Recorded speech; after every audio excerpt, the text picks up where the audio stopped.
দেখুন, যদি গোবিন্দই চলে যায় কেউ আমরা বাঁচবো না,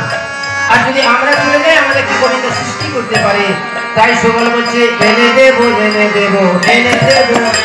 আজ এনে দেবো এনে দেবো এনে দেবো, আজ আমি এনে দেবো রাধা মোহন এনে দেবো এনে দেবো, এনে দেবো রাধা মোহন এনে দেবো,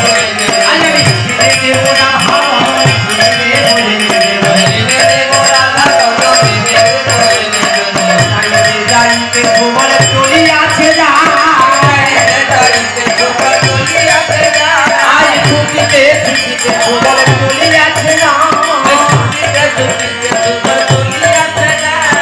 রাধা কুণ্ড তীরমাঝে ছুটে ছুটে যায়, রাধা কুণ্ড তীরমাঝে ছুটে ছুটে যায়। তাহলে সুবল কি করেছে?